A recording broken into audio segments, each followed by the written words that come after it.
निति नामिने। नमो विष्णुपादाय कृष्णपृष्ठाय भूतले श्रीमते भक्ति वेदांत स्वामी निति नामिने। नमस्ते सरस्वती देवे गौरवाणी प्रचारिणे निर्विशेष शून्यवादी पाश्चात्य देशतारिणे। जय श्री कृष्ण चैतन्य प्रभु नित्यानंद श्री अद्वैत गदाधर श्रीवासादि गौर भक्त वृंद। हरे कृष्णा कृष्णा कृष्णा हरे हरे हरे राम राम राम हरे हरे। जय श्री प्रभुपाद की जय, गुरु महाराज की जय। ओम अज्ञानतिमिरान्धस्य ज्ञानाञ्जनशलाकया चक्षुर्मिलितं येन तस्मै श्री गुरुवे नमः। श्री चैतन्य मनोभीष्टं स्थापितं येन भूतले स्वयं रूप कदा मह्यं ददाति स्वपदान्तिकम्। वन्देऽहं श्रीगुरो श्रीयुत्पत्कमलं श्रीगुरून् वैष्णवांचं श्रीरूपं सागरजातं सहगण रघुनाथान्वितं तं सजीवं साद्वैतं सावधूतं परिजन सहितं कृष्ण चैतन्य देवं श्री राधा कृष्ण पादान सहगण ललिता श्री विशाखान्वितांच। हे कृष्ण करुणा सिंधु दीन बंधो जगतपते गोपेश गोपिका कांत राधा कांत नमस्तुते। तप्त कांचन गौरांगी श्री राधे वृंदावनेश्वरी वृषभानुसुते देवी प्रणमामि हरिप्रिये। वाञ्छा कल्पतरुभ्यश्च कृपा सिन्धुभ्येव च पतितानां पावनेभ्यो वैष्णवेभ्यो नमो नमः। जय श्री कृष्ण चैतन्य प्रभु नित्यानंद श्री अद्वैत गदाधर श्रीवासादि गौर भक्त वृंद। हरे कृष्णा कृष्णा कृष्णा हरे हरे हरे राम राम राम हरे हरे।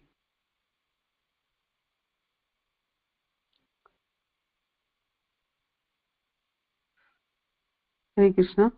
सभी भक्तों को मेरा दंड प्रणाम। इस साप्ताहिक राम कथा के 5वें दिन में आप सबका स्वागत है। आप सबका कोटि कोटि धन्यवाद कि आप अपना कीमती समय निकाल करके इस कथा में आते हैं और मुझे अवसर देते हैं कि मैं कुछ भगवान राम की कथाओं की चर्चा कर पाऊं। तो सबसे पहले मेरी समस्त गुरु परंपरा से, शिल प्रपात से, गुरु महाराज से और आप सब भक्तों से प्रार्थना है कि मुझे आशीर्वाद दें ताकि मैं ये कुछ राम कथा की सेवा कर पाऊं।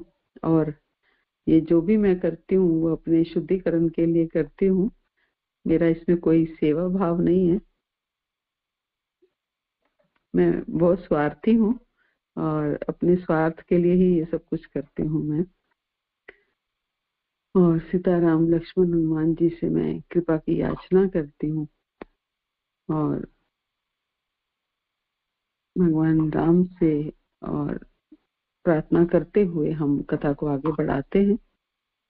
रामाय रामभद्राय रामचंद्राय वेधसे रघुनाथाय नाथाय सीताय पतये नमः। दक्षिणे लक्ष्मणो यस्य वामे च जनकात्मजा पुरतो मारुतिर्यस्य तं वन्दे रघुनंदनम्। जय सियापति रामचंद्र की जय, श्री प्रभुपाद की जय, गुरु महाराज की जय, आप सब भक्तों की जय। तो कल हमने कथा को विराम दिया था कि भरत और सब अयोध्यावासी जो हैं वो वन में पहुंच गए हैं और भगवान राम से मिलने के लिए। और अभी बस पहुंचे ही हैं, अभी मिले नहीं हैं। तो अब आज हम आगे चर्चा करेंगे कि कैसे भरत जो हैं वो भगवान राम से मिलते हैं तो जब वो वहां पहुंचते हैं, भरत महाराज पहुंचते हैं, तो इस बीच राम जो है वो पर्वत के पाद क्षेत्र में एक बड़ी सी चट्टान पर सीता जी के साथ बैठे हुए थे और प्रसन्नता पूर्वक समय व्यतीत करते हुए राम सीता को कंद मूल के, उन सारे कितने टाइप के कंद मूल होते हैं इसके बारे में समझा रहे थे। जो भाई जो वन में रहने वाले ऋषिगण जो हैं वो खाते हैं, तो राम जी जो है वो सीता को समझा रहे थे और वह सीता को उस क्षेत्र में मिलने वाले सारे वृक्षों के बारे में, पौधों के बारे में, जीव जंतुओं के बारे में भी बता रहे थे। और उन्हें चित्रकूट में रहते हुए 3 महीने हो चुके थे। 3 महीने यानी कि भगवान राम को 3 महीने हो चुके थे वन में आए हुए। तो चित्रकूट में रहते हुए उनको 3 महीने हो चुके थे और राम हमेशा ही वनवास के कष्टों से सीता का ध्यान हटाने का भरपूर प्रयास किया करते थे। और राम ने मंदाकिनी नदी के तट की तरफ इशारा किया जो कई तरह के सुंदर फूलों से सजी हुई थी और इस कारण से असंख्य हंसों और सारस पक्षियों और बाहर से आए हुए दूसरे पक्षियों की जो है वो क्रीड़ा स्थली बनी हुई थी। वहां पर फूल थे इसलिए सारे पक्षी वहां एक तरह से खेलते रहते थे।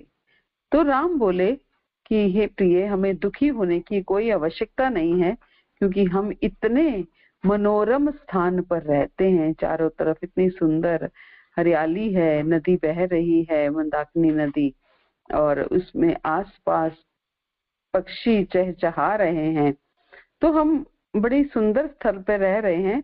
ठीक तभी राम को दूर कहीं भरत की सेना के आगे बढ़ने के कारण उठती हुई धूल दिखाई दी कि वहां पर घोड़े की टापों से धूल उड़ती है ना, तो धूल दिखाई दी।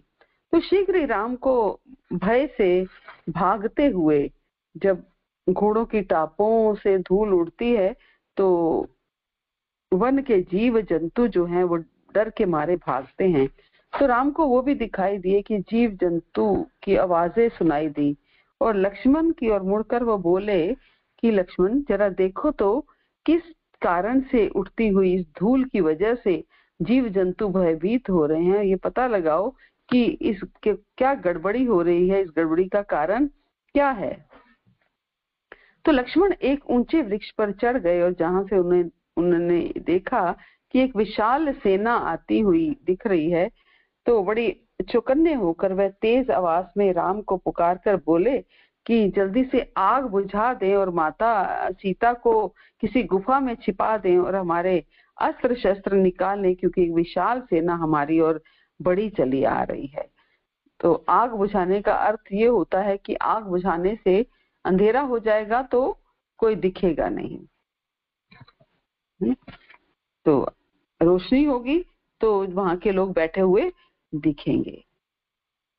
तो राम ने तेज स्वर में उत्तर दिया कि रथों पर लगे जो ध्वज हैं, जो झंडे हैं, उनको ध्यान से देखो और अंदाजा लगाओ कि सेना किसकी है। सेना आ तो रही है, तो जरा देखो सेना किसकी आ रही है। तो लक्ष्मण ने ध्वजों को देखा तो लक्ष्मण समझ गए, बोले कि ये भरत की सेना है, हमारा भाई जो है वो निश्चित ही हम यहाँ हमारा वध करने के लिए आ रहा है ताकि वो बेखटके राज्य पर शासन करने का आनंद भोग सके।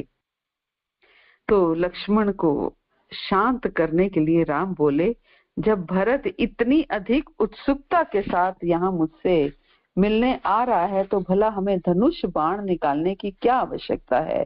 मेरे विचार से भरत यहाँ पर मुझे राज्य का शासन भार सौंपने के लिए आ रहा है, ना कि मारने के लिए आ रहा है। पर तो फिर भी यदि तुम भरत का वध करना चाहते हो ताकि तुम स्वयं राज्य के शासन का आनंद भोग सको तो स्पष्ट और सीधे कहो और मैं भरत से कहकर तुम्हें शांति पूर्वक राज्य दिलवा दूंगा। कटाक्ष मार रहे हैं भगवान। तो इस प्रकार डांटे जाने के कारण, डांटा एक तरह से, तो लक्ष्मण का सिर लज्जा से झुक गया और बोले, मुझे आशा थी कि हमारे पिता भी हमसे मिलने आएंगे। मुझे उनका हाथी तो दिखाई दे रहा है, परंतु उन पर कोई उसका जैसे वो छत्र सा लगाते थे वो नहीं दिखाई दे रहा है, और इसलिए मेरे विचार में वह पिताजी जो हैं वो हमें मिलने के लिए नहीं आ रहे हैं।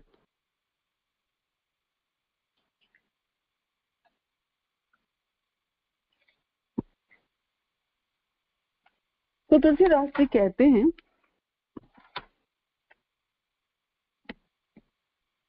कि उधर ये तो भगवान राम और लक्ष्मण बात कर रहे हैं, और उधर भरत की सेना आ रही है और खोज रहे हैं, वो भगवान अपने राम को लक्ष्मण को खोज रहे हैं। और तभी अचानक उनको जो है वो राम जी के चरण चिन्ह दिखाई देते हैं, और उन चरण चिन्हों को देखकर भरत प्रसन्न हो जाते हैं। सेम वही है, अक्रूर जी को भी कृष्ण के चरण चिन्ह दिखाई दिए थे, अब भरत को चरण चिन्ह दिखाई दे रहे हैं। जहाँ प्रेम है, जहाँ विरह है, वहाँ चरण चिन्ह भी दिखाई दे रहे हैं, देते हैं। वरना तो क्या हम चरण चिन्हों को ऊपर से लांघ कर चले जाते हैं, हमें कुछ दिखाई नहीं दे, लेकिन क्योंकि प्रेम है तो चरण चिन्ह दिखाई दे रहे हैं। तो तुलसीदास जी कहते हैं, हर्षई निरखी राम पद अंका, मानहु पार सुपायो रंका, रज सिर धरी नय नय लावई, रघुबर मिलन सरिस सुख पावई। श्री रामचंद्र जी के चरण चिन्ह देखकर दोनों भाई ऐसे प्रसन्न हुए, ऐसे हर्षित हुए कि मानो दरिद्र के पास पारस आ गया हो। कोई गरीब व्यक्ति हो, उसे पारस मणि जैसे मिल जाती हो, वैसे दोनों भाई राम के चरण चिन्ह देखकर प्रसन्न हुए।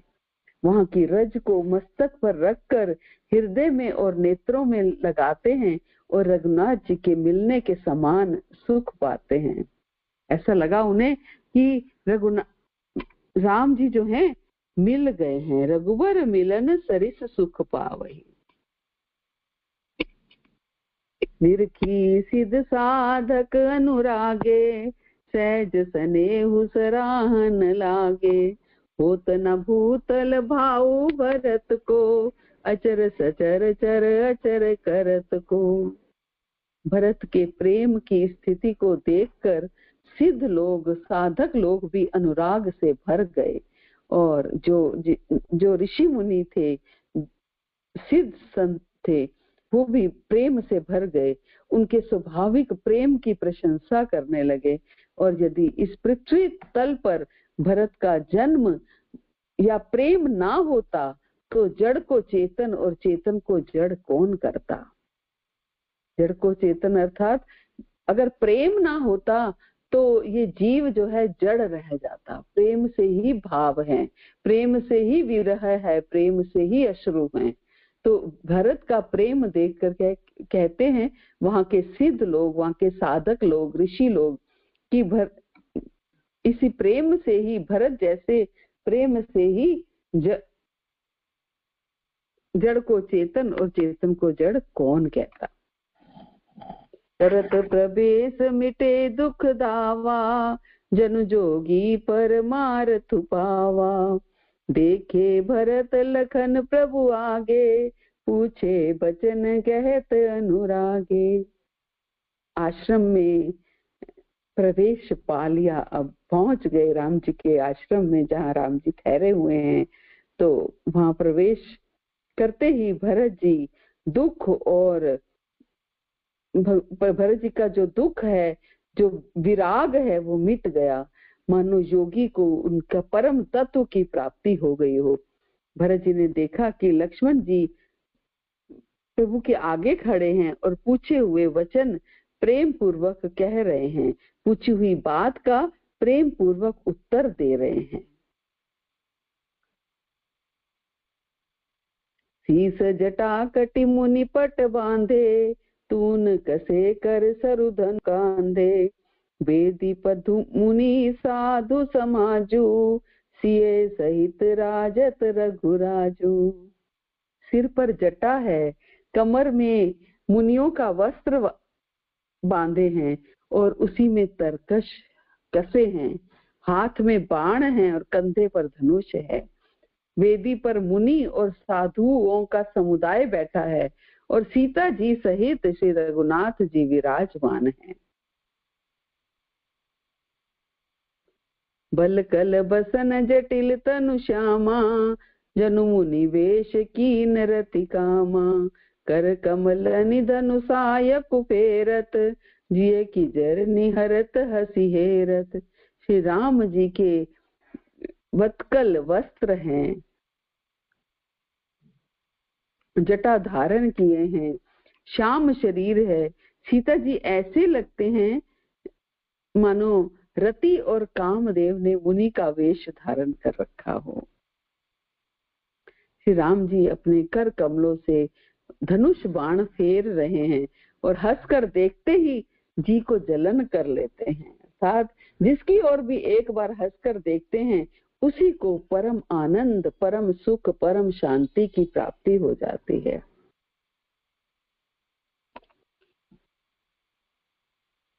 लसत मंजु मुनि मंडली, मध्य सिए रघुचंदू। ज्ञान सभा जनु तनु धरे, भक्ति सचिदानंदू। सुंदर मुनि मंडली के बीच में सीता जी और रघुकुल चंद्र श्री रामचंद्र जी ऐसे सुशोभित हो रहे हैं मानो ज्ञान की सभा में साक्षात भक्ति और सच्चिदानंद शरीर धारण करके विराजमान है।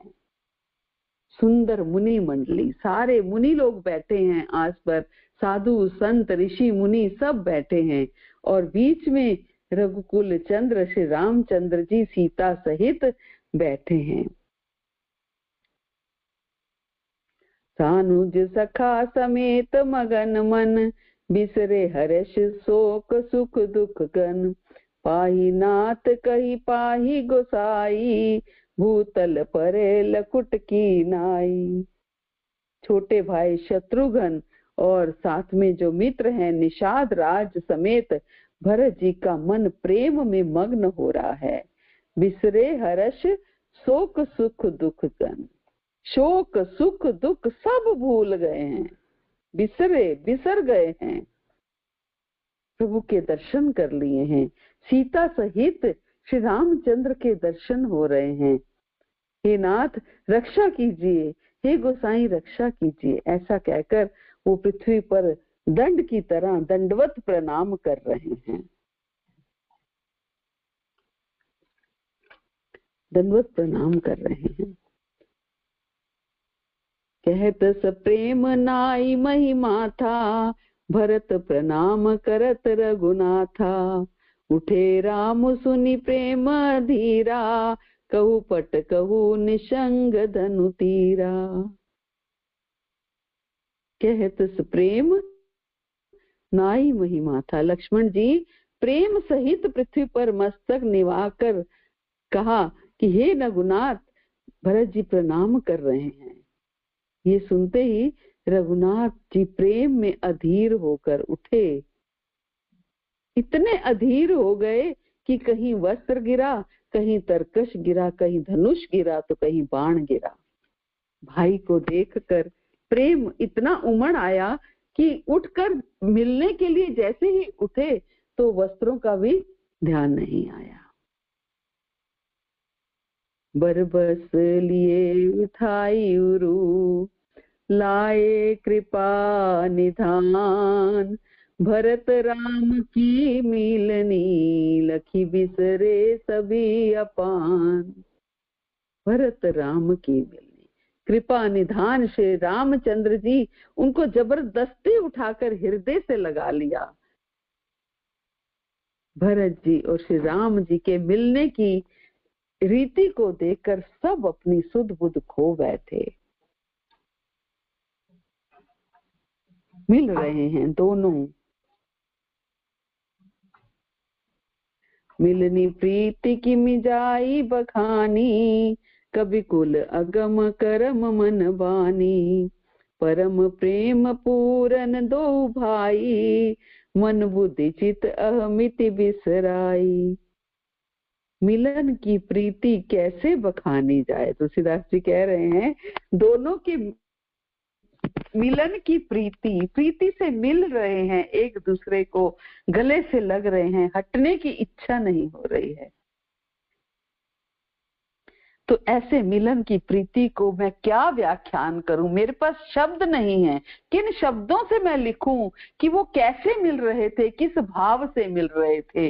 आंखों से आंसू झरझर बहते जा रहे हैं और प्रेम से आलिंगन किए हुए क्या भाव था, उन भावों को मैं इन शब्दों में व्यक्त नहीं कर सकता।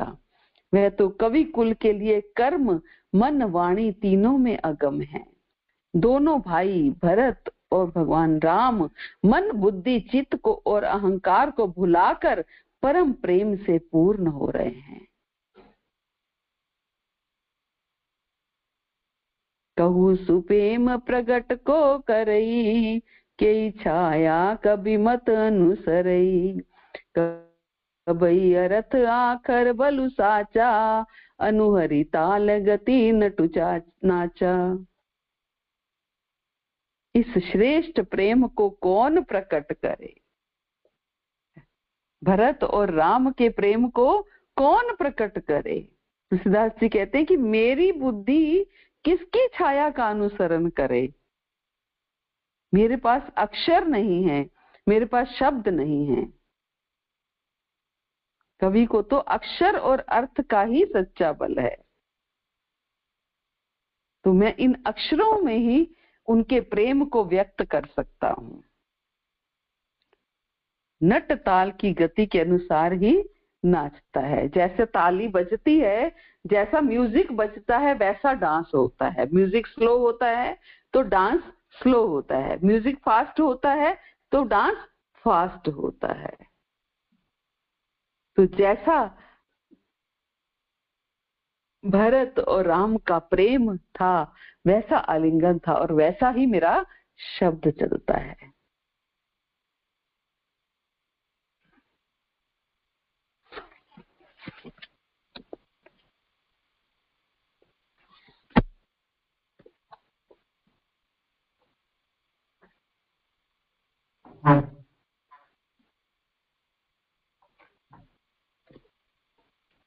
और फिर स्वागत करने के बाद राम जी लक्ष्मण सहित स्वागत कर रहे हैं और आशीर्वाद दे रहे हैं। आशीर्वाद प्राप्त करने के बाद राम अपने गुरु वशिष्ठ के साथ बैठ गए, जबकि अन्य लोग उनके आसपास बैठे हैं। भरत ने राम से कहा, मेरी माता अब पश्चाताप कर रही है, इसलिए उनकी अनुमति से मैं आपको कौशल अयोध्या जो है वापस ले जाना चाहता हूँ, क्योंकि कैकेयी माता जो है पश्चाताप कर रही है। वहां उपस्थित सारे लोगों ने बड़ी प्रसन्नता से इस प्रस्ताव का स्वागत किया, परंतु राम ने उत्तर दिया कि मेरे प्रिय भरत, इस संसार में कोई भी व्यक्ति अपनी स्वतंत्र इच्छा से कार्य नहीं कर सकता है। सभी चेतन अचेतन जीवों और वस्तुओं को अंततः शाश्वत समय की अधीनता स्वीकार करनी पड़ती है।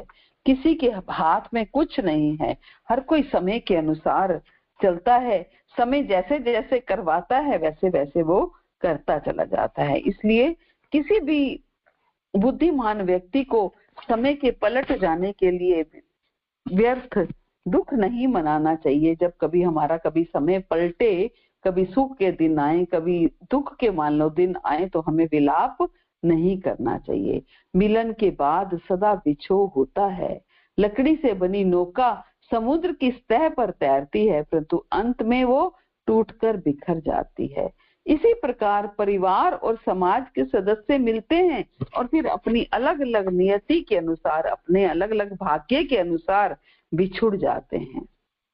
जिस प्रकार किसी भवन के जो पिलर्स होते हैं वो खोखले होते हैं, भवन को अगर पिलर्स खोखले हैं तो जो बिल्डिंग है वो गिर जाएगी। उसी प्रकार मनुष्य वृद्धावस्था में जीर्ण शीर्ण दशा में पहुंचकर अंत में मृत्यु को प्राप्त कर लेता है। जिस प्रकार नदी अपने उद्गम स्थल को वापस नहीं लौटती है, जहां से नदी शुरू हुई है वहां वो वापस नहीं लौटती है, उसी प्रकार सभी लोगों को अपने पूर्वजों द्वारा दिखाए गए रास्ते पर ही आगे बढ़ना चाहिए। व्यक्ति भला दूसरों के लिए क्यों दुखी हो, जबकि वह स्वयं मृत्यु की ओर बढ़ रहा है। मनुष्य की त्वचा पर झुर्रियां पड़ जाती हैं और उसके बाल सफेद हो जाते हैं, वह भला क्या कर सकता है। उसे सूर्योदय और सूर्यास्त को देखकर प्रसन्नता होती है, जबकि वह ये भूल जाता है कि हर सूर्यास्त उसको मृत्यु के निकट लेकर जा रहा है। इसलिए एक विद्वान व्यक्ति को अपनी ऊर्जा का उपयोग धार्मिक विधि विधानों का पालन करने में लगाना चाहिए, ताकि वो मृत्यु के पश्चात उच्च से उच्च स्थान प्राप्त कर सके। इसलिए भरत, अपने पिता के लिए हमें विलाप नहीं करना चाहिए, कि भगवान राम को तो अभी पता चला कि दशरथ चले गए हैं, इसलिए वो भरत रो रहे हैं, तो वो उनको कंसोल कर रहे हैं कि हमें अपने पिता के लिए विलाप नहीं करना चाहिए, क्योंकि उन्होंने अपने वृद्ध शरीर का त्याग करके स्वर्ग के सुख प्राप्त कर लिए हैं। जिस प्रकार मैं यहाँ रहकर हमारे पिता के आदेश का पालन कर रहा हूँ, उनको दिए हुए 2 वरदानों का, कैकेयी माता को जो उन्होंने वरदान दिए, मैं उनका पालन कर रहा हूँ, ठीक उसी प्रकार तुम भी जल्दी से अयोध्या लौट जाओ और हमारे पिता के आदेश का पालन करो। यानी कि तुम अयोध्या लौट जाओ और राज सिंहासन संभालो।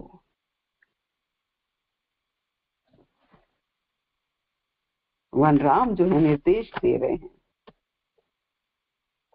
और इसके बाद भी भरत ने विनती की कि मैं राज्य का शासन करने के लिए सक्षम नहीं हूँ, मेरे अंदर इतनी लायकात नहीं है, इतनी काबिलियत नहीं है कि मैं शासन कर सकूं, इसलिए आपको अयोध्या चलकर प्रशासन का उत्तरदायित्व अपने हाथ में लेना पड़ेगा।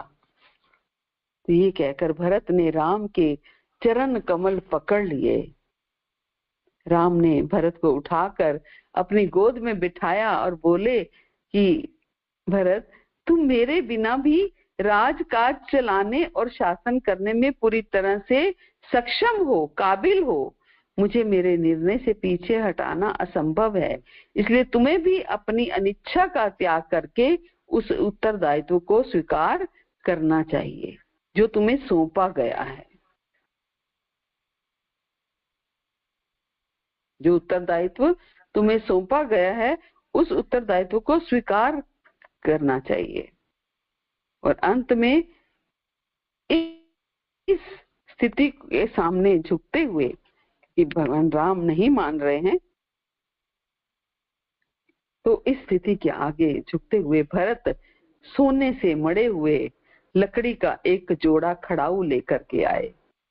अब देखा कि इतना मनाने के बाद भी राम नहीं मान रहे हैं, तो भरत क्या लेकर के आए?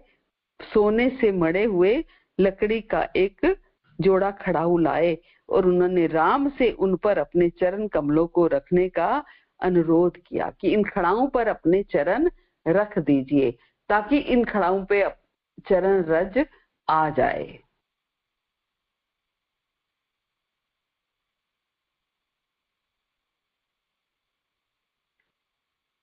तो इन खड़ाऊ पर चरण रख दीजिए। वो खड़ाऊ लेकर के आए सोने की, और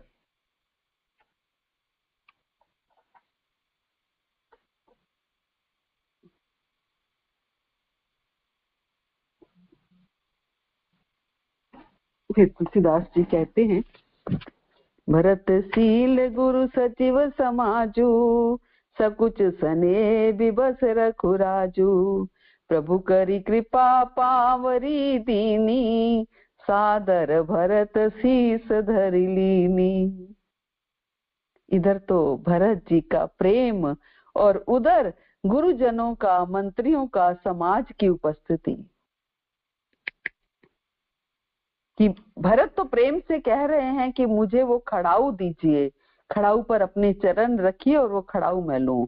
इधर से भरत का प्रेम है और उधर गुरुजन भी उपस्थित हैं, मंत्री भी उपस्थित हैं, सब लोग, माताएं भी उपस्थित हैं। और ये देखकर रघुनाथ जी को संकोच हो रहा है। स्नेह के वश में भी हैं, प्रेम के वश में भी हैं, लेकिन संकोच हो रहा है, क्योंकि अपने से बड़े के सामने अपने खड़ाऊ छोटे को देना, ये संकोच होता है। अगर अपने से बड़े के सामने कभी कभी ऐसा होता है कि जैसे कभी गुरु महाराज आते हैं तो सब लोग जैसे जनरली बड़ों के पांव छूते हैं, सेंटर में हम लोग जाएं तो सब लोग मेरे पांव छूते हैं, तो ठीक है, छूते हैं तो मुझे लगता है कि ठीक है, छोटे हैं, अगर छू लेते हैं तो कोई ऐसी वो नहीं है। लेकिन अगर गुरु महाराज आते हैं और गुरु महाराज के सामने छूते हैं तो मुझे अच्छा नहीं लगता, शर्म आती है कि मैं कहाँ इतनी बड़ी हो गई कि इतने मेरे पांव छुए जा रहे हैं। वही बात बता रहे हैं तुलसीदास जी कि उधर से तो भरत का स्नेह है और उधर से गुरुजनों का, मंत्रियों का और समाज की उपस्थिति में अपनी खड़ाऊ भरत को दे रहे हैं, तो शर्म आ रही है। अर्थात भरत जी के प्रेमवश उन्हें पावरी देना चाहते हैं। भरत सील गुरु सचिव समाजू, सकुच सने बिबस रखु राजू, प्रभु करी कृपा पावरी दीनी। भरत जी प्रेमवश, भगवान राम जो है प्रेमवश भरत को पावरी देना चाहते हैं, किंतु साथ ही गुरुजन जो साथ में खड़े हैं उनका संकोच भी होता है। आखिर भरत जी के प्रेमवश प्रभु श्री रामचंद्र जी ने कृपा कर खड़ाऊ दे ही दी। संकोच को छोड़ते हुए उनके ऊपर कृपा करके खड़ाऊ दे दी और भरत जी ने उन्हें आदर पूर्वक सिर पर धारण कर लिया, सिर पर धारण कर लिया। चरण पीठ करुणा निधान के, जनु जुग जामिक प्रजा प्राण के, संपुट भरत स्नेह रतन के, आखर जुग जनु जीव जतन के। करुणा निधान श्री रामचंद्र जी के दोनों खड़ाऊ प्रजा के प्राणों की रक्षा के लिए जैसे दो पहरेदार हैं। दोनों खड़ाऊ ऐसे हैं जैसे दो पहरेदार हैं। भरत जी के प्रेम रूपी रत्न के लिए मानो डिब्बा है और जीव के साधन के लिए मानो राम नाम के दो अक्षर हैं। वो खड़ाऊ क्या है? प्रजा के प्राणों की रक्षा के लिए दो पहरेदार हैं। भरत जी के प्रेम के लिए, रतन के लिए, प्रेम रूपी रत्न के लिए मानो वो डिब्बा है, प्रेम का भरा हुआ डिब्बा, और जीव के साधन के लिए मानो राम नाम के दो अक्षर हैं। जीव का साधन क्या है? राम नाम जीव का साधन है। कुल कपाट कर कुशल करम के, विमल नयन सेवा सुधरम के, भरत मुदित अवलंब लहेते, अस सुख जस सिए राम रहेते। रघुकुल की रक्षा के लिए दो किवाड़ हैं। जो दो खड़ाऊ हैं वो रघुकुल की रक्षा के लिए दो दरवाजे हैं।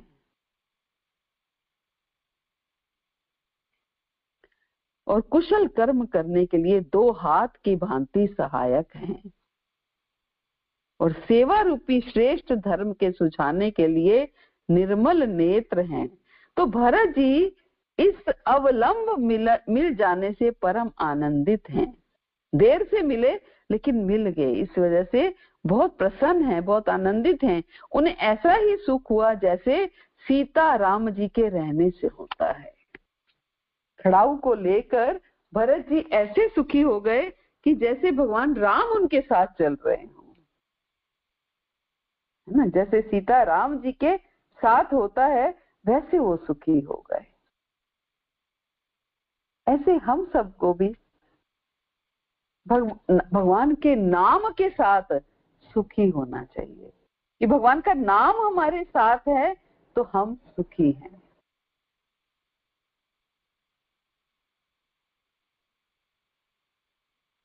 सहारे राम के तू नाव आगे बढ़ा ले, सहारे राम के तू नाव आगे बढ़ा ले, कह दे नाव मेरी राम तेरे हवाले, कह दे नाव मेरी राम तेरे हवाले, चाहे मझधार करो चाहे तुम पार करो, चाहे मझधार करो चाहे तुम पार करो, प्रभु मर्जी तुम्हारी चाहे जैसा भी करो, प्रभु मर्जी तुम्हारी चाहे जैसा भी करो।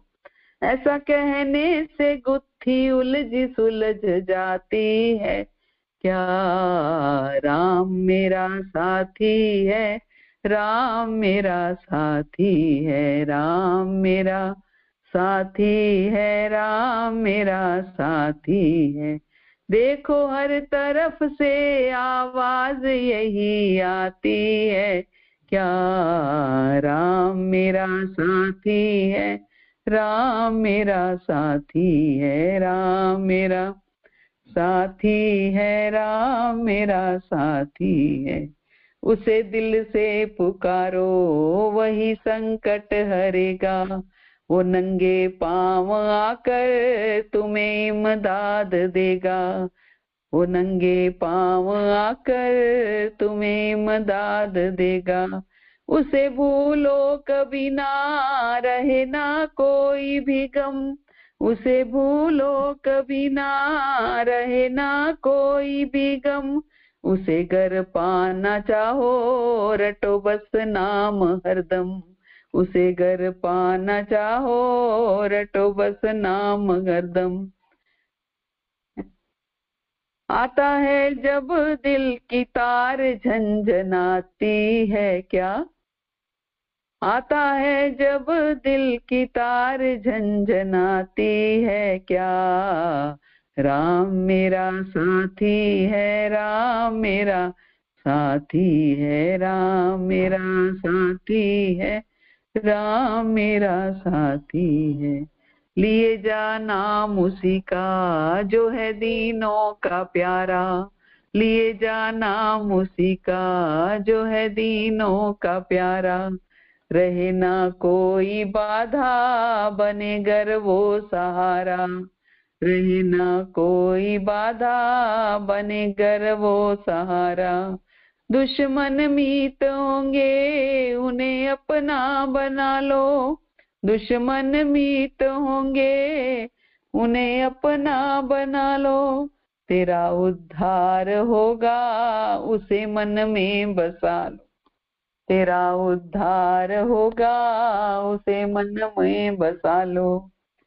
सच्ची आवाज ही बस उसको खींच लाती है, क्या सच्ची आवाज ही बस उसको खींच लाती है, क्या राम मेरा साथी है, राम मेरा साथी है, राम मेरा साथी है, राम मेरा साथी है। देखो हर तरफ से आवाज यही आती है, क्या राम मेरा साथी है, राम मेरा साथी है। केवल एक सच्ची आवाज भगवान को खींच कर ले आती है। भरत जी गिड़गिड़ाए रोए तो आखिर भगवान को अपनी खड़ाऊ देनी पड़ी। अब भरत जी के लिए वो खड़ाऊ क्या थी, जैसे सीता राम जी के रहना हो, जैसे सीता राम जी उनके साथ रह रहे हैं।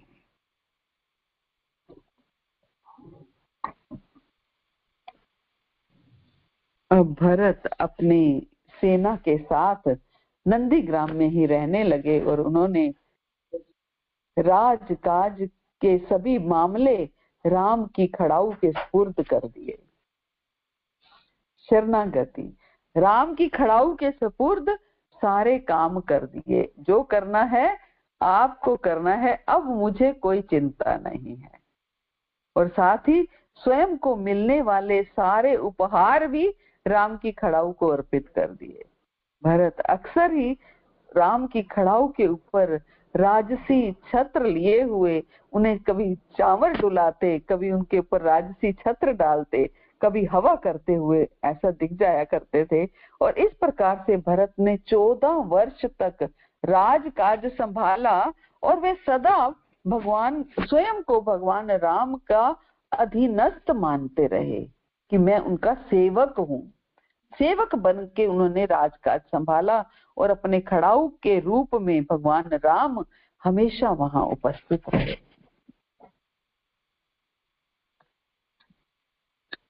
खड़ाऊ के रूप में ही भगवान राम वहां उपस्थित रहे।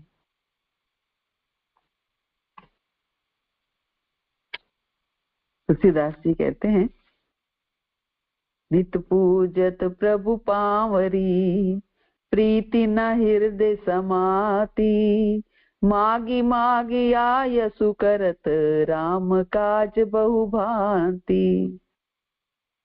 वे नित्य प्रति प्रभु की पादुकाओं का पूजन करते हैं, हृदय में प्रेम समाता नहीं है। पादुकाओं से आज्ञा मांग मांग कर वे बहुत प्रकार के, सब प्रकार के राजकाज के कार्य करते हैं।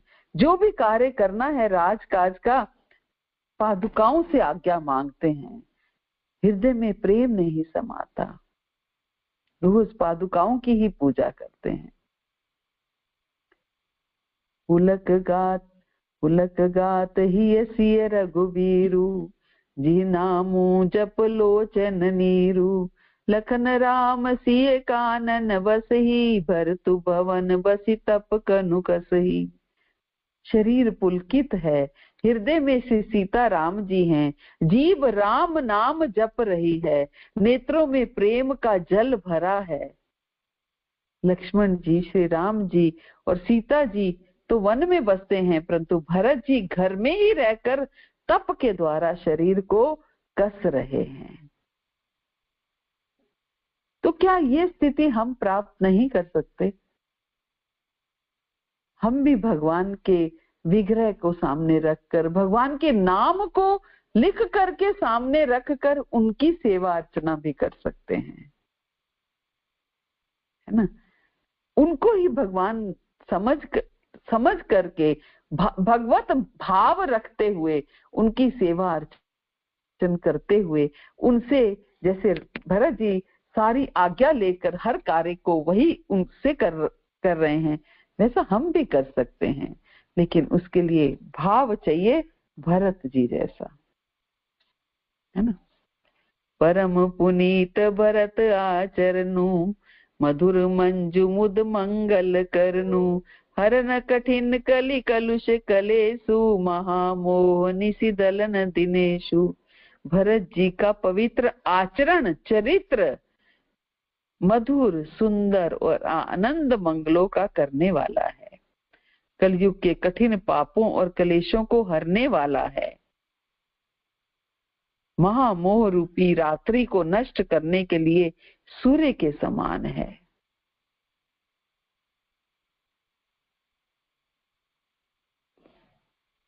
ऐसा भरत जी का आचरण है। भरत चरित करिने मुँह, तुलसी जो सादर सुनही, सिए राम पद पेमु, अवसी हुई भवरस बिरती।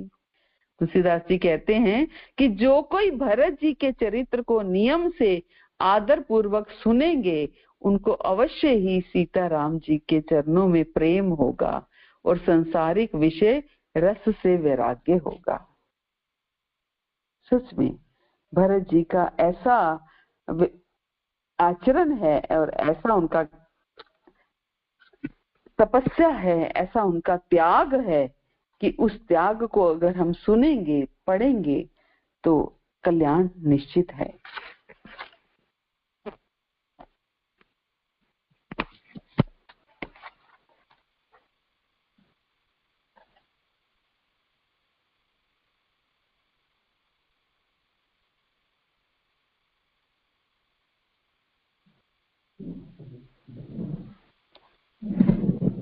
अब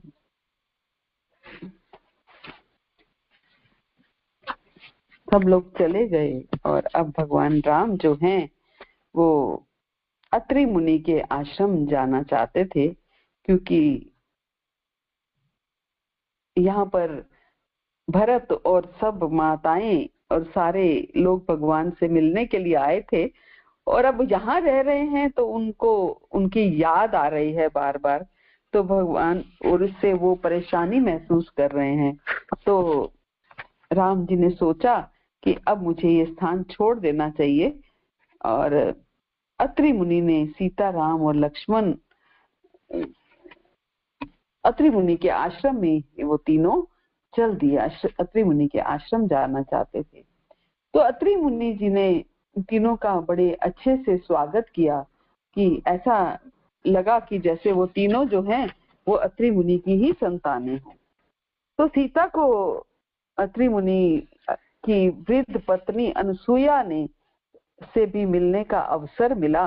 अनसुईया ने सीता को पतिव्रता के कर्तव्यों के बारे में बताया, तो सीता ने बड़े ध्यान से उनकी बातें सुनी, और सीता से प्रसन्न होकर अनसुईया बोली, पुत्री, अपने प्रचुर तपोबल से मैंने जो पुण्य अर्जित किए हैं उनके द्वारा मैं तुम्हें एक वरदान देना चाहती हूँ, बताओ तुम क्या चाहती हो। अनसुईया वरदान दे रही है सीता जी को। तो सीता बोली कि हे माता, आपकी पुण्य उपस्थिति ही मेरे लिए वरदान है। और इसके बावजूद भी अनसुईया ने सीता को कभी भी ना मुरझाने वाले फूलों का एक हार और कुछ दिव्य वस्त्र और आभूषण और ऐसी श्रृंगार सामग्री दी जो कभी भी समाप्त नहीं होती। तो संध्या हो गई। उसके बाद अनसुईया ने सीता से कहा कि वह नए वस्त्र और आभूषण पहनकर अपने पति के पास जाए। तो सीता को इस नए रूप में देखकर राम बहुत प्रसन्न हुए, और उस रात वे अत्रि ऋषि के आश्रम में ही सोए। और अगली सुबह राम ने अत्रि मुनि से दंडकारण्य, दंडक वन का रास्ता पूछा, और अब भगवान राम चल पड़े हैं दंडकारण्य की तरफ।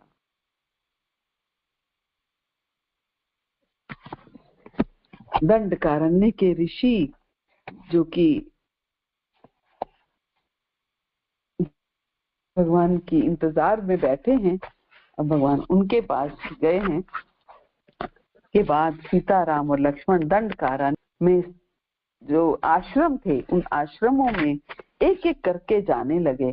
कभी वे किसी आश्रम में 2 सप्ताह तक रहते, तो कभी 1 महीने तक, और कई बार किसी आश्रम में इससे भी अधिक समय तक रहते, यहाँ तक कि 1 वर्ष तक। तो इस तरह राम के वनवास के 10 वर्ष बड़े आराम और संतोषजनक ढंग से बीत गए। 10 वर्ष हो चुके हैं।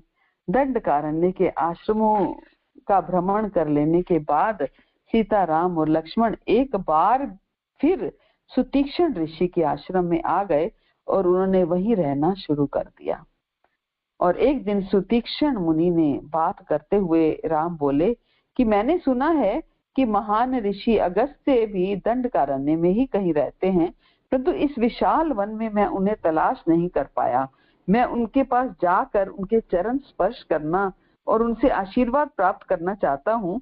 कृपा करके मुझे बताइए कि वो कहाँ रहते हैं। तो सुतीक्ष्ण बोले कि मेरे विचार से अगस्त्य मुनि से मिलने का आपका विचार बहुत अच्छा है, कि मैं कहूंगा कि आप अभी वहां के लिए निकल पड़े, आज ही निकल पड़े। तो सुतीक्ष्ण मुनि से उनको पता पूछकर सीता, राम लक्ष्मण जो है वहां से चल पड़े। और जब वे तीनों अगस्त्य मुनि के आश्रम के पास पहुंच गए, तो राम जी ने बताया कि अगस्त्य ऋषि ने किस प्रकार वातापी और इलवल नामक 2 राक्षस भाइयों का संहार किया था।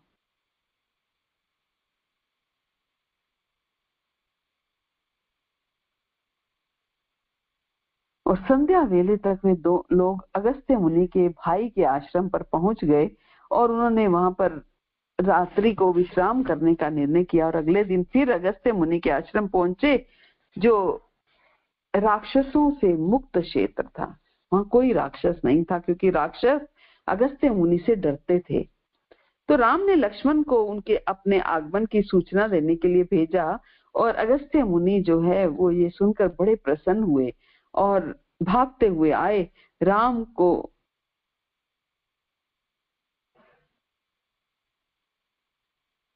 कहने लगे कि राम को तत्काल यहाँ आमंत्रित करो, क्योंकि मैं बहुत लंबे समय से उनकी प्रतीक्षा कर रहा हूँ। और आश्रम के अंदर पहुंचकर राम जी ने देखा कि देवताओं के आगमन के लिए आसन बिछाकर तैयार रखे गए थे। अगस्त्य मुनि राम का स्वागत करने आए और भगवान ने बड़े श्रद्धा पूर्वक ऋषि के चरण स्पर्श किए। अगस्त्य ने राम को बैठने के लिए आसन दिया। एक दूसरे से कुशल क्षेम पूछने के लिए उन्होंने अपने अतिथियों को बहुत स्वादिष्ट भोजन कराया, और भोजन हो जाने पर अगस्त्य ऋषि ने राम को बहुत प्रसन्न मन से विश्वकर्मा द्वारा बना हुआ भगवान विष्णु का धनुष और 2 धनुष भी दिया, 2 तरकश भी दिए, और जिसके बाण कभी भी समाप्त नहीं होते थे।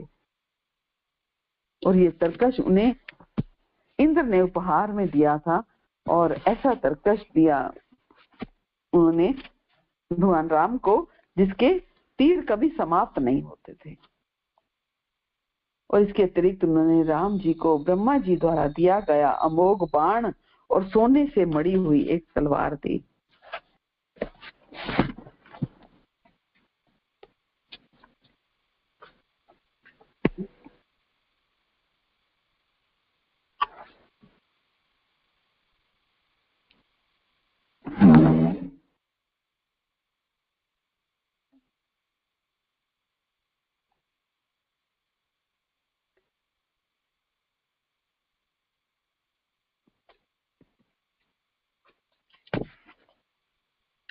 और अगस्त्य मुनि के आश्रम के बाद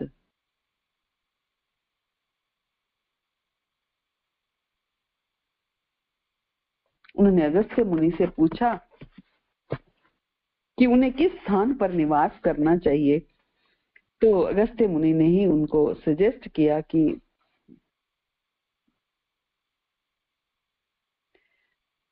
लगभग 20 किलोमीटर दूर पंचवटी है, आपको वहां जो है निवास करना चाहिए। तो भगवान निकल गए, सीताराम लक्ष्मण पंचवटी की तरफ निकल गए, और पंचवटी जाने के रास्ते में सीताराम लक्ष्मण की भेंट जो है वो विशाल शरीर वाले जटायु से हुई, जो गिद्धों के राजा थे। उन्हें राक्षस समझकर राम ने उनसे अपनी पहचान बताने को कहा। तो जटायु ने बड़े विनम्र स्वर में उत्तर दिया कि मेरे प्यारे पुत्र, मैं तुम्हारे पिता का एक अच्छा मित्र हूँ, और बहुत समय पहले कश्यप ने प्रजापति दक्ष की 8 कन्याओं से विवाह किया था, और विनता से अरुण और तामस से शेनी का जन्म हुआ था, और मैं अरुण और उनकी पत्नी शेनी का पुत्र हूँ। मेरा नाम जटायु है। मेरे प्रिय राम, मैं स्वयं को आपके एक तुच्छ सेवक के रूप में प्रस्तुत करता हूँ। मैं आपका सेवक हूँ, और इस वन में अनेक भयानक राक्षस निवास करते हैं, इसलिए जब भी कभी आप और लक्ष्मण अपनी कुटिया से बाहर जाएंगे तो मैं सीता जी का ध्यान रखूंगा। तो जटायु का अपने पिता से संबंध होने की बात सुनकर राम ने बड़े आदर पूर्वक उन्हें प्रणाम किया, और इसके बाद जटायु राम, सीता और लक्ष्मण की पंचवटी की ओर चले, और पूरे रास्ते पर सावधानी से चारों तरफ नजर रखे पंचवटी पहुंच गए। राम ने लक्ष्मण से कहा कि अब यहाँ पर कुटिया बनाई जाए और कुटिया के लिए स्थान देखा जाए। तो राम ने गोदावरी नदी के तट पर एक स्थान का चुनाव किया, जहां एक झील में गुलाबी और नीले रंग वाले कमल फूल खिले हुए थे। जमीन समतल थी, इसलिए यहाँ से बिना किसी बाधा से आसपास के क्षेत्र में का दृश्य बहुत सुंदर था, और जाया भी जा सकता था क्योंकि भूमि समतल थी। तो भगवान राम ने लक्ष्मण से कहा कि कुटिया यही बनाई जाए। अब धीरे धीरे सर्दियों का मौसम शुरू हो गया, और सुबह की धूप का स्पर्श बड़ा सुहावना होता है जब सर्दी शुरू होती है।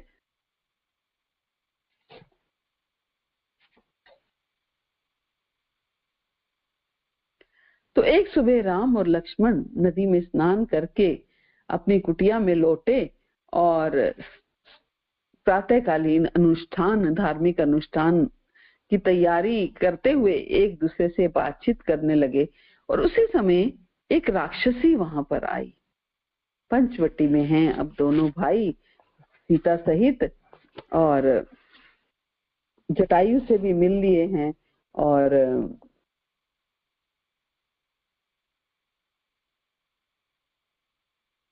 अगस्त्य मुनि से भी मिल लिए हैं। और अब जो है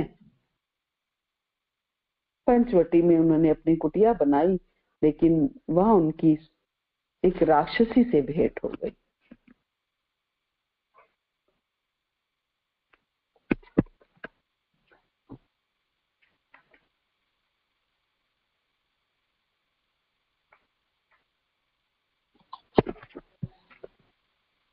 तो वो राक्षसी कौन थी हम सब जानते हैं।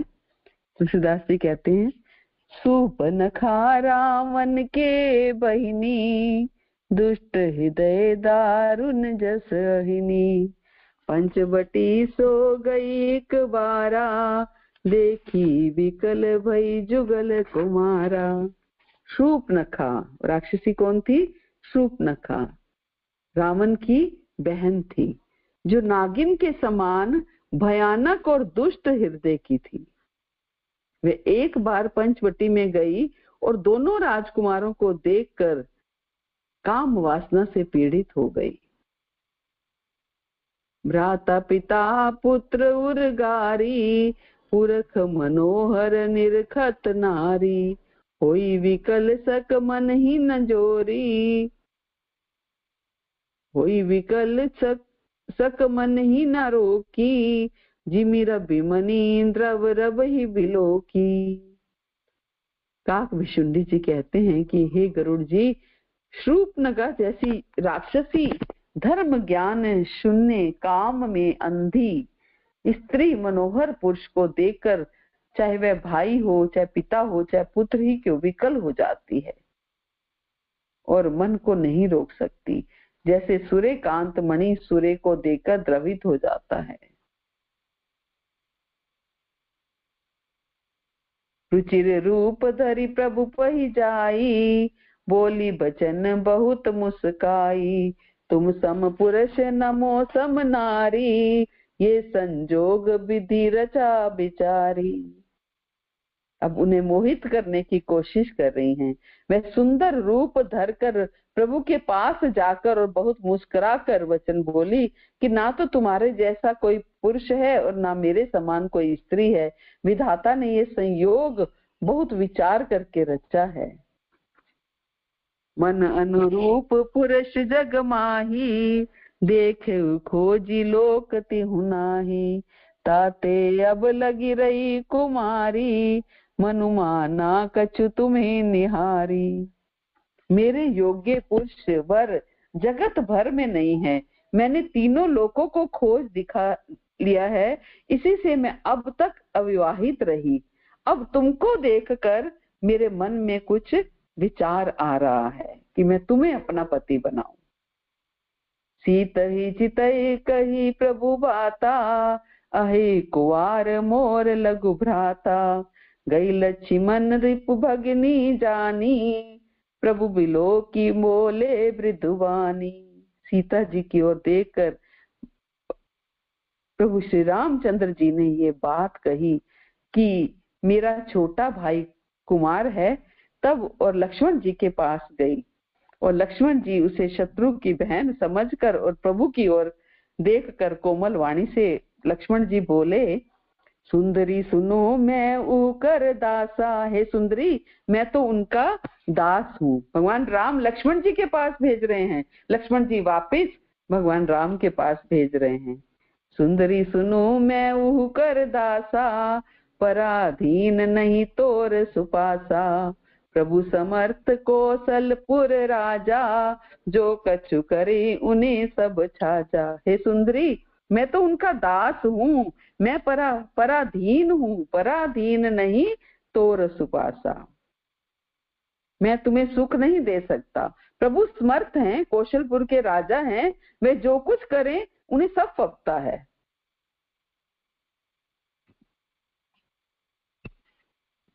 पुनि फिरी राम निकट सो आई, प्रभु लक्ष्मण पही बहुरी पठाई। लक्ष्मण कहा तो ही सो बरई, जो तृण तोरी लाज परिहरई। वे लौटकर फिर भगवान राम के पास आई। भगवान ने फिर से लक्ष्मण के पास भेज दिया और लक्ष्मण जी ने कहा, तुम्हें वही वरेगा जो लज्जा को तृण तोड़कर अर्थात प्रतिज्ञा करके त्याग देगा, अर्थात जो निपट निर्लज होगा वही तुम्हें वरेगा, वही तुमसे शादी करेगा। तब खिसियानी राम पही गई, रूप भयंकर प्रगट भई। सीत ही सभय देखी रघुराई, कहा अनुज सन शयन बुझाई। तब वह खिसियाई हुई, थोड़ी क्रोधित हुई भगवान राम के पास और उसने अपना भयंकर रूप प्रकट किया।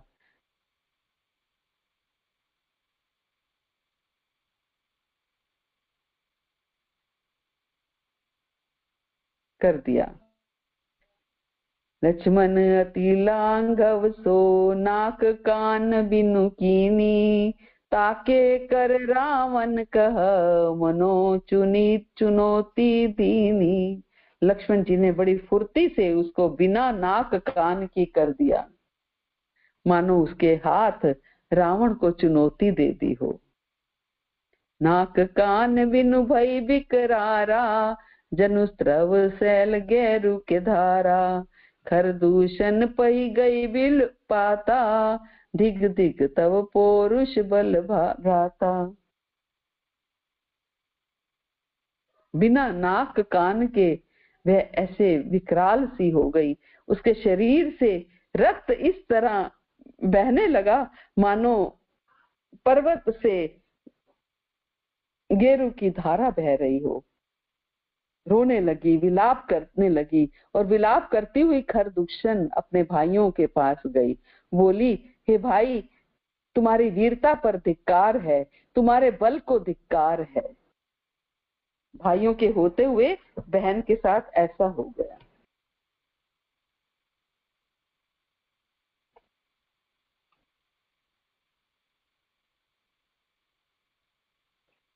और किसी कुचले हुए नाग की तरह फुफकारते हुए खर आखिरकार बोला कि क्या मेरी प्यारी बहना, उठो और स्वयं को शांत करो।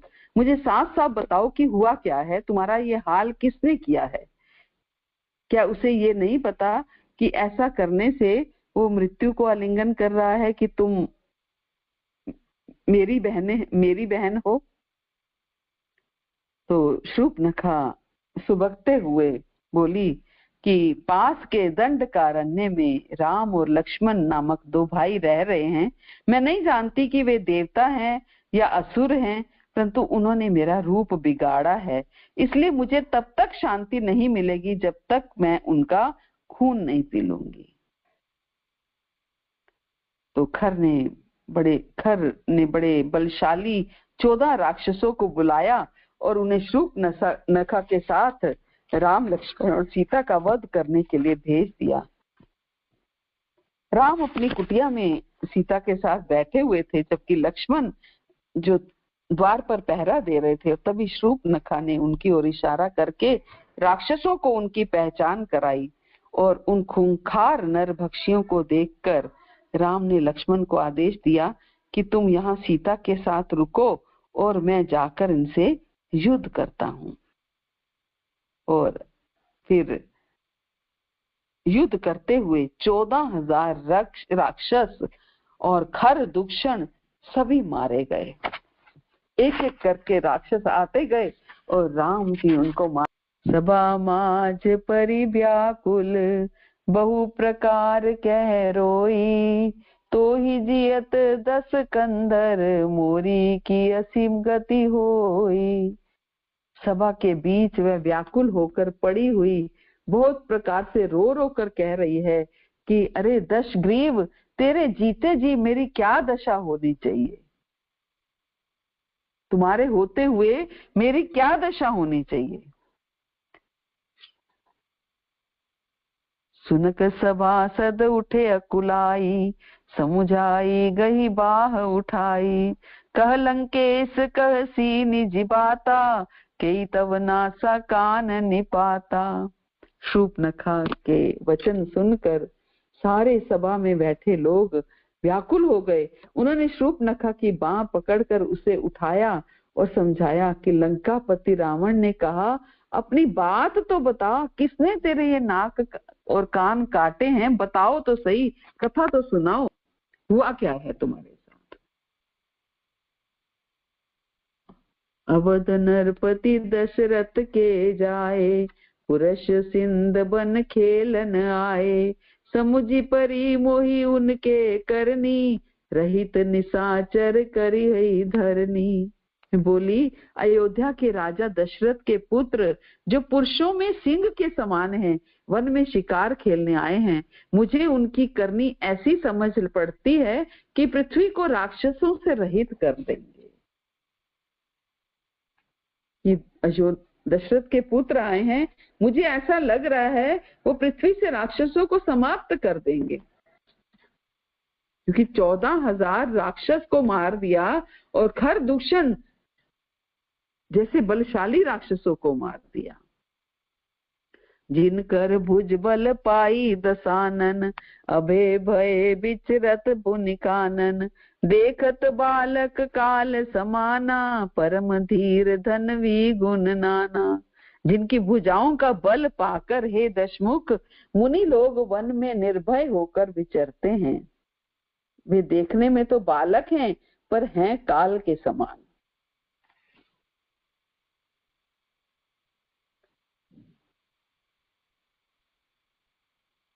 वे परम धीर, श्रेष्ठ धनुर्धर और अनेक गुणों के से युक्त हैं। अतुलित बल प्रताप दो भ्राता, खल बदरत सुर मुनि सुख दाता। शोभा धाम राम असनामा, तिनके संग नारी एक श्यामा। कि दोनों भाइयों का बल और प्रताप इतना है, अतुलनीय है। वे दुष्टों का वध करने में लगे हैं और देवता और मुनियों को सुख देने वाले हैं। राक्षसों का वध कर रहे हैं और देवता और मुनियों को सुख दे रहे हैं। वे शोभा के धाम हैं और राम उनका नाम है। उनके साथ एक तरुणी सुंदर स्त्री भी है। रूप राशि विधि नारी समारी, रति सत कोटि तासु बलिहारी। तासु अनुज काटे श्रुति नासा, सुनी तव भगनी करी परिहासा। विधाता ने उस स्त्री को ऐसी रूप की राशि बनाया है कि 100 करोड़ रति कामदेव 100 करोड़ कामदेव की स्त्रियां उस पर निछावर हो जाएं। इतनी सुंदर वो स्त्री है कि 100 करोड़ कामदेव की स्त्रियां उस पर निछावर हो जाएं। उन्हीं के छोटे भाई ने मेरे नाक कान काट दिए, मैं तेरी बहन हूं, ये सुनकर वे मेरी हंसी करने लगे। खरदूषण सुनी लगे पुकारा, छन महु सकल कटक मारा। खरदूषण तिसिरा कर घाता, सुनी 10 शीस जरे सब गाता। मेरी पुकार सुनकर खरदूषण सहायता करने के लिए आए, पर उन्होंने क्षण भर में सारी सेना को भी मार डाला और खरदूषण का भी वध कर दिया। ये सुनते ही रावण के सुनी 10 शीस जरे सब गाता। ये सुनते ही 10 शीस कौन है? रावण। रावण के सारे अंग जल उठे। सुपन खही समुझाई करी, बल बोले सुबहु भांति। गयु भवन अति सोच बस, निद परई नहीं राती। उसने शूर्पणखा को मार कर समझाकर बहुत प्रकार से अपने बल का बखान किया, किंतु वह बहुत चिंतावश होकर अपने महल में गया। अब रावण की नींद उड़ गई कि कौन है ऐसा जिसने खरदूषण को मार दिया, सारे राक्षसों को मार दिया। सुर नर असुर नाग खग माही, मोरे अनुचर कह कऊ नाही। खर दूषण मोहि सम बलवंता, तीनी को मारे बिनु भगवंता। अब रावण मन ही मन विचार करने लगा कि देवता, मनुष्य, असुर, नाग और पक्षियों में ऐसा कोई नहीं है जो मेरे सेवक को भी पा सके। किसी में इतनी शक्ति नहीं है कि मेरे एक सेवक को भी पा सके। खर दूषण तो मेरे ही समान बलवान थे। खर दूषण मोहि सम बलवंता, मेरे जैसे बलवान थे। उन्हें भगवान के सिवा और कौन मार सकता है? उन्हें भगवान के सिवा कोई नहीं मान सकता। रावण भी मानने लगा, लेकिन अहंकार इतना कि मान रहा है लेकिन मान नहीं रहा है। यानी कि हृदय से पता है लेकिन ऊपर से मान नहीं रहा है। सुर रंजन भंजन मही भारा, जो भगवंत लीन अवतारा। तो मैं जाई बेरू हटि करू, प्रभु सर प्राण तजे भव तरऊ। देवताओं को आनंद देने वाले और पृथ्वी का भार हरण करने वाले भगवान ने ही यदि अवतार लिया है तो मैं जाकर उनसे हठ पूर्वक वैर करूंगा। रावण ने सोचा, क्या सोचा?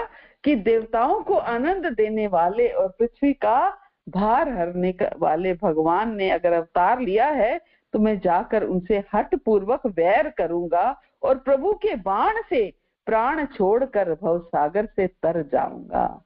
रावण जैसा राक्षस वैर भाव किस लिए रख रहा है? ताकि प्रभु के बाण से प्राण छोड़कर भव सागर से तर जाऊं।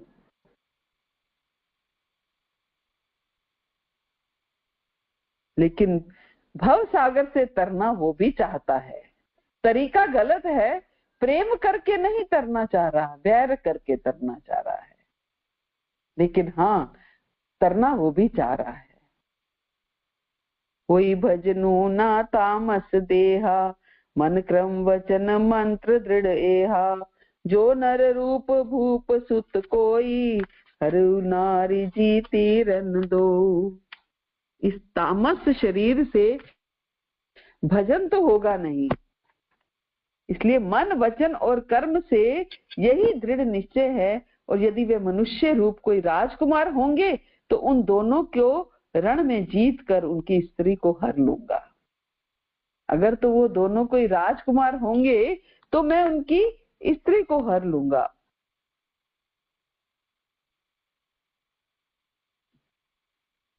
कि मेरा शरीर तामसी है, तामसी शरीर में भजन नहीं होगा।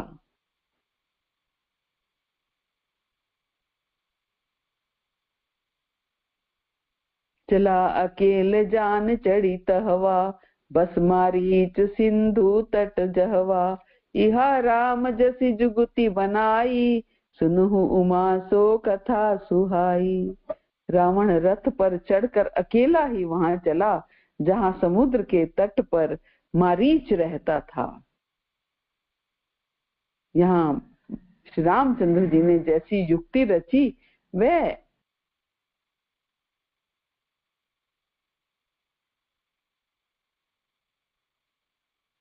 अब वो युक्ति बताई जा रही है। लक्ष्मण गए बन ही जब, लेन मूल फल कंद। जनक सुतासन बोले, बिहसी कृपा सुख वृंद। लक्ष्मण जी कंद मूल फल लेने के लिए वन में गए और तब अकेले में कृपा और सुख के समूह श्री रामचंद्र जी हंसकर जानकी जी से बोले, सुनहु प्रिया व्रत रुचिर सुशीला, मैं कछु कर भी ललित नर लीला। तुम पावक महु करहु निवासा, जो लगी करो निशाचर नासा। लक्ष्मण को भेज दिया, कहाँ भेज दिया? कंद मूल फल लेने के लिए। अब भगवान एक राज की बात बता रहे हैं। जानकी को कह रहे हैं, हे प्रिय, हे सुंदर पतिव्रता धर्म का पालन करने वाली सुशीले, सुनो, मैं अब कुछ मनोहर नर लीला करूंगा, मनुष्य लीला करूंगा। मैं कुछ कर भी ललित नर लीला। इसलिए जब तक मैं राक्षसों का नाश करूं तब तक तुम अग्नि में निवास करो। जब तक मैं राक्षसों का नाश करूं तब तक तुम अग्नि में निवास करो। जब ही राम सब कहा बखानी, प्रभु पद धरी ही अनिल समानी। निज प्रतिबिंब राखी तय सीता, तैसई सील रूप सुबिनीता। राम जी ने ज्यों ही सब समझाकर कहा, त्यों ही श्री सीता जी प्रभु के चरणों को हृदय में धर कर अग्नि में समा गई। क्या कहा कि अब मैं नर लीला करने जा रहा हूं और जब तक राक्षसों का नाश ना करूं तब तक तुम अग्नि में निवास करो। और भगवान राम ने ज्यों ही सब कुछ समझाकर कहा, त्यों ही श्री राम सीता जी प्रभु के चरणों को हृदय में धरकर अग्नि में समा गई। सीता जी ने अपनी ही छाया मूर्ति वहां रख दी, जो उनके जैसे ही शील स्वभाव और रूप वाली और वैसे ही विनम्र थी। लक्ष्मणु ये मरमु ना जाना, जो कछु चरित रचा भगवाना। 10 मुख गयु जहाँ मारीचा, नाई मात स्वारथ रत नीचा। भगवान ने जो लीला रची, इस रहस्य को लक्ष्मण जी भी जान नहीं पाए। लक्ष्मण जी को भेज दिया कंद मूल लेने के लिए, और स्वार्थ परायण और नीच रावण वहां आया गया और जहां मारीच था और उसको सिर निवाया। करी पूजा मारीच तब, सादर पूछी बात। कवन हेतु मन व्यग्रती, अक्सर आयहु तात। तब मारीच ने उसकी पूजा करके आदर पूर्वक बात पूछी कि हे तात, आपका मन किस कारण इतना अधिक व्यग्र है और आप अकेले आए हैं। 10 मुख सकल कथा ते ही आगे, कही सहित अभिमान अभागे। हो कपट मृग तुम छलकारी, ते विधि हरि आनो निपुनारी। भाग्यहीन रावण ने सारी कथा अभिमान सहित उसके सामने कही। क्या कहा? तुम छल करने वाले कपट मृग बनो, तुम एक सुंदर हिरण का रूप लो, जिस उपाय से मैं उस राजवधु को उसको हर सकूं। ते पुनि कहा सुनऊ 10 सीसा, ते नर रूप चराचर ईसा। तासो तात बयरू नहीं कीजे, मारे मरिए जियाए जीजे। तब उसने मारीच से कहा कि हे 10 शीश सुनिए, वे मनुष्य रूप में चराचर के ईश्वर हैं।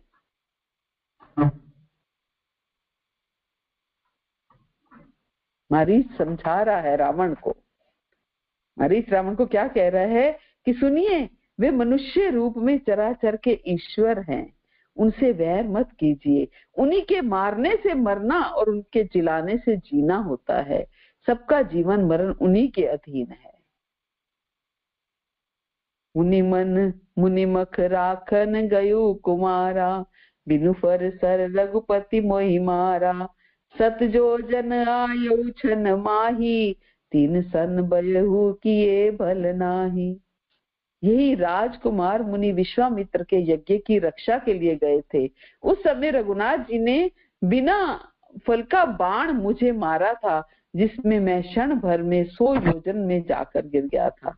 उनसे वैर करने में कोई भलाई नहीं है।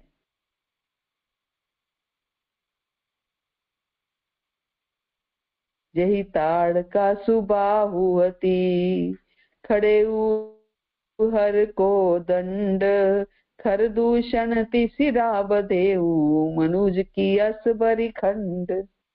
जिसने ताड़का और सुबाहु को मारकर शिवजी का धनुष तोड़ दिया और खर दूषण को का वध कर दिया, ऐसे प्रचंड बलि भी कई मनुष्य हो सकते हैं?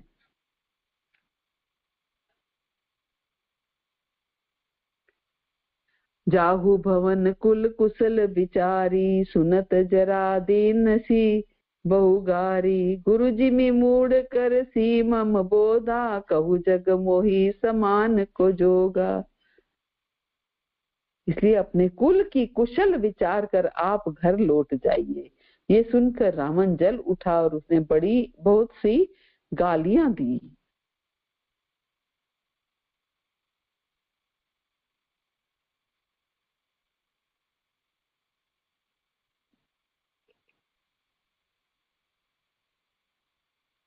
क्या कह रहे रावण, अरे मूर्ख, तू गुरु की तरह मुझे ज्ञान सिखाता है, बता तो संसार में मेरे समान योद्धा कौन है। मारीच आखिर उनको ज्ञान दे रहा है और मारीच को गुस्सा कर रहे हैं रावण। तब मारीच हृदय अनुमाना, नवी विरोध नहीं कल्याणा।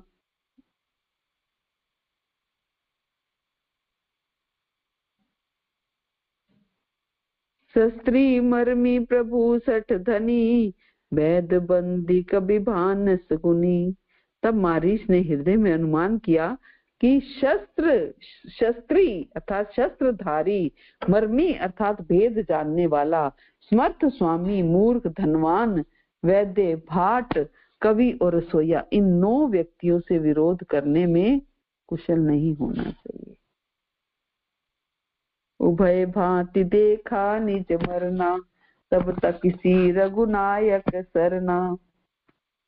उतरु देत मोहि बद भागे, कस न मरो रघुपति सर लागे।